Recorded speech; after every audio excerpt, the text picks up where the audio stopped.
algo actual, pero también de algo muy antiguo. Ya saben que hace apenas 2 semanas se presentaba precisamente en el Carmen, en la capilla de Portacelli, en la restauración del terno de Teresa del Castillo, una joya del siglo XIX que ha sido recuperada por Cirta, por la empresa Cirta.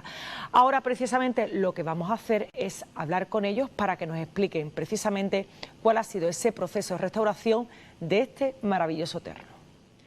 En el patrimonio relacionado con las cofradías, el bordado es siempre un gran protagonista. Nombres como Esperanza Elena Caro, las hermanas Antúnez o incluso en Cádiz, el taller de San Martín, han escrito en la historia su nombre en hilos de oro. Pero hay otros nombres que no solo han bordado sus nombres, sino que lo han marcado a fuego.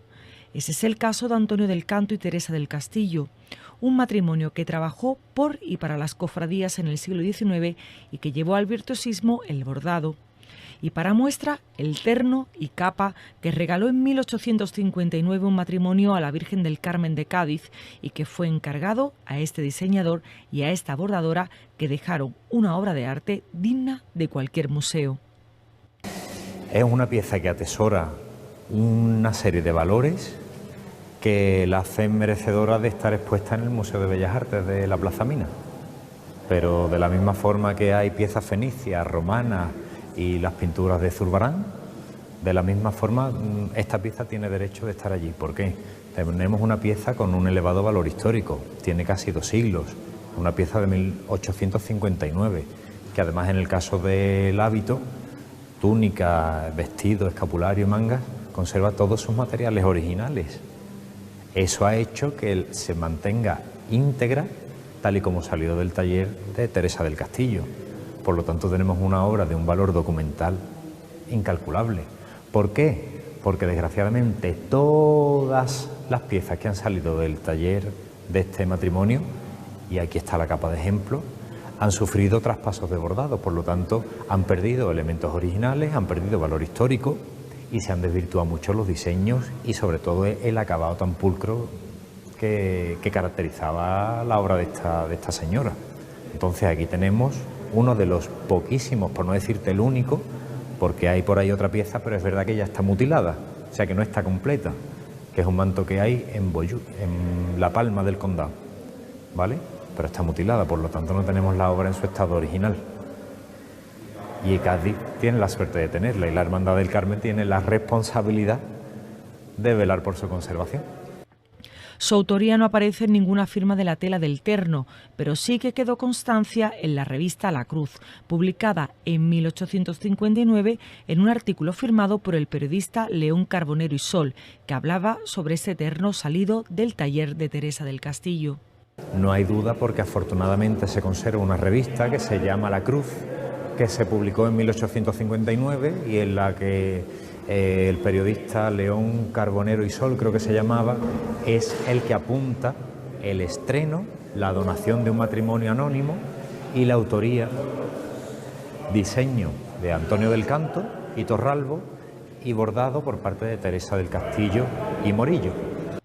Un terno que llegó a las manos de la empresa restauradora Cirta en 2021 y que fue casi un regalo para ellos. La Archicofradía del Carmen había puesto en sus manos esta pieza tan singular de la que se conservaba casi la totalidad original. Sí que es verdad que tenemos la suerte de que en este caso teníamos todo lo original, salvo el tejido de la capa, que fue traspasada a este nuevo soporte de tisú en 1864, creo.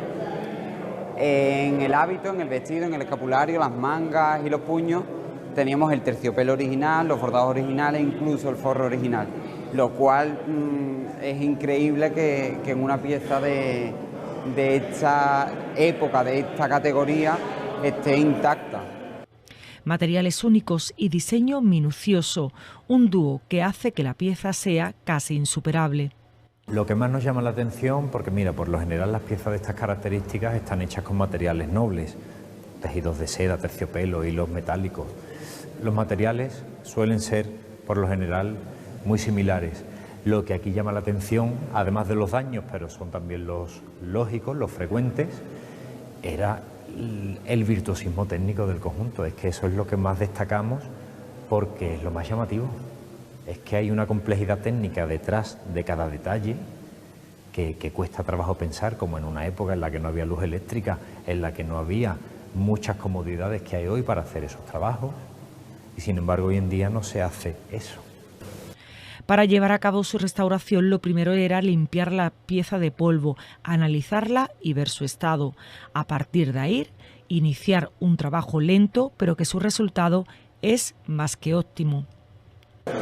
Pues ha sido un proceso difícil, lento, meticuloso, largo, pero súper satisfactorio. Lo primero que se hace es un aspirado porque es fundamental. El polvo, aunque parezca mentira, hace mucho daño en los tejidos y eso es fundamental. Y luego, en cuanto a la limpieza, utilizamos pues disolventes que son testados en restauración textil, aplicados de una forma muy puntual y muy meticulosa, porque si no se puede afectar al baño de oro que posee el hilo metálico. Entonces, bueno, es un tratamiento lento, pero que es efectivo.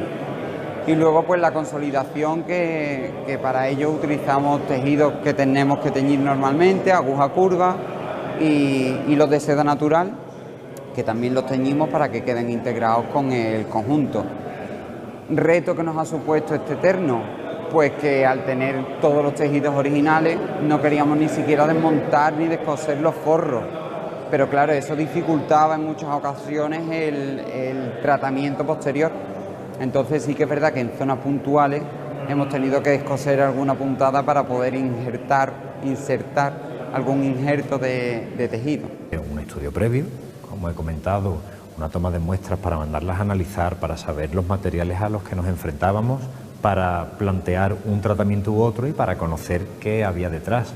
Pues esos tintes naturales, esa mezcla de kermes y de azafrán para la tonalidad marrón junto con los mordientes, la plata y el oro en los hilos. Todo ese estudio enriquece, por supuesto, junto al estudio histórico que ha hecho Ángel González Gautier, en este caso el estudio científico que lo ha hecho Laura Osete, y todo lo que es el estudio gráfico que lo ha hecho Elena Sevine.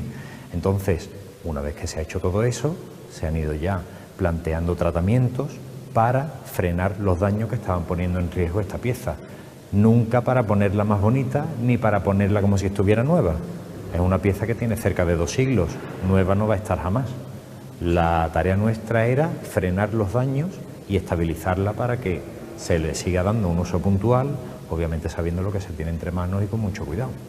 Un trabajo de restauración en el que se esperaban encontrar algún regalo de esos que les gusta a los restauradores, los relacionados con la autoría, pero encontraron mucho más, descubrir cómo conseguir la perfección en una pieza. En ese parche que tenía en la zona inferior del vestido dijimos, ay, aquí está la firma del matrimonio, y era un parche adhesivo. Bueno, pues no esperábamos encontrarnos con el adhesivo. Y, hombre, nos hubiera hecho mucha ilusión encontrarnos una nota firmada o algo. Nos hemos encontrado un parche adhesivo que yo pensaba que era un papel. y nos hemos encontrado, no ya a nivel de la restauración propiamente dicho, sino a nivel técnico, con una pieza magnífica que de verdad que no es lo mismo verla en fotos que tener la suerte de tenerla contigo día a día 6 meses y poder recrearte en todos los detalles que tiene. Es impresionante.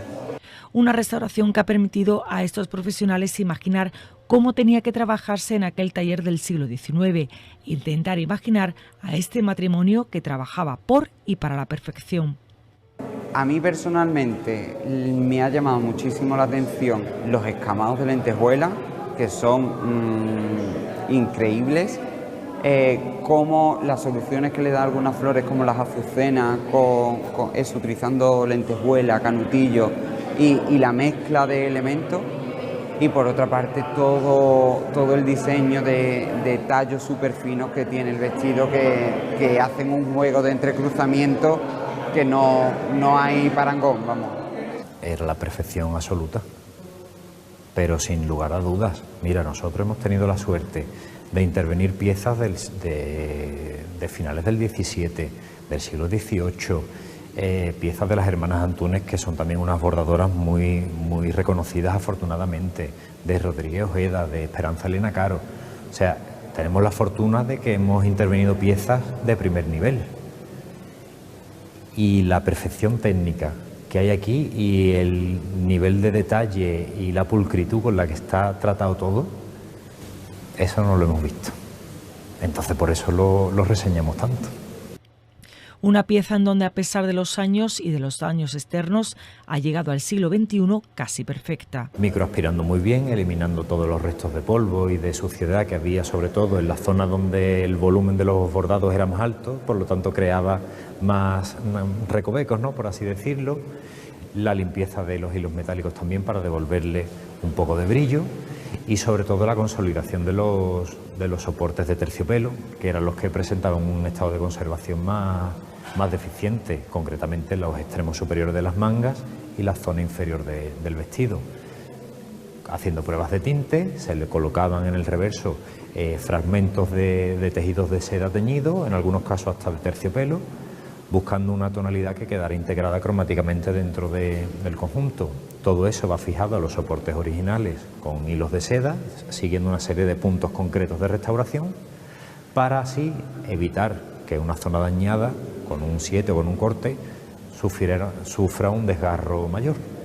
Lo que más daño le va a hacer, obviamente, es todo a la vez. El polvo hace daño porque vuelve quebradizas las fibras, las vuelve más frágiles, entonces hace daño. Además, también la acumulación de polvo atrae humedad y la humedad atrae insectos, entonces es un desencadenante. La humedad a los tejidos le afecta por su higroscopicidad, cogen más volumen con la humedad y luego lo sueltan con la falta de humedad, además de a la ornamentación bordada al hilo metálico, que dependiendo del material que sea, pues le va a afectar más o le va a afectar menos. La oxidación, que le salgan los cloruros de cobre, los verdes, los azules que tanto miedo nos dan. Y la luz también es uno de los factores que más pueden dañar a un tejido. Sobre todo un terciopelo como este, la luz le afecta mucho. Pero lo que sí revela esta pieza es que, aunque hoy hay una gran calidad de diseños y en los bordados, en ningún taller se trabaja como se trabajaba, en concreto, en el taller de este matrimonio sevillano. Que a día de hoy hay magníficos talleres de bordado, sí. Magníficas bordadoras, sí. Bordadores, por supuesto. Pero alguien que haga un diseño de esta categoría y un bordado tan impecable como este, yo al menos no lo he visto. Es decir, los hay gente muy buena, pero como este, poco. Y en cuanto a tejido, esto, por los análisis que hemos hecho, hemos visto que tenía tintes naturales. Hoy en día no te vas a encontrar un tejido normalmente para este tipo de pieza que esté teñido con tintes naturales.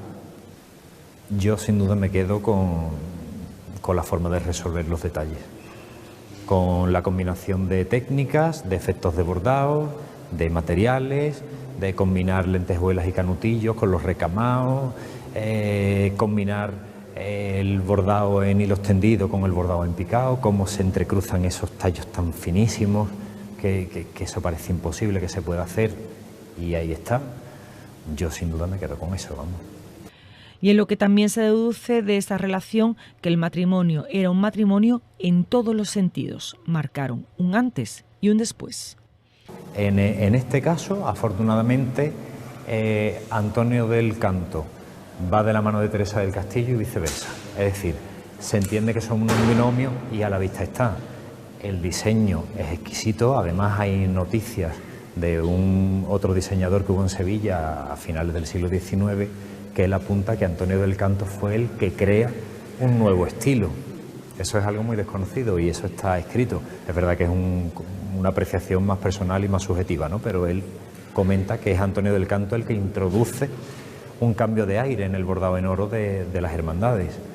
Pero es que a ese tipo de diseños tan personales se le une lo que vuelvo a repetir, el perfeccionismo técnico, no solo de Teresa del Castillo, porque era un taller con tanto volumen que obviamente tenía que tener a muchas personas detrás, pero sin embargo todas trabajan de la misma forma, porque todas las piezas presentan las mismas características.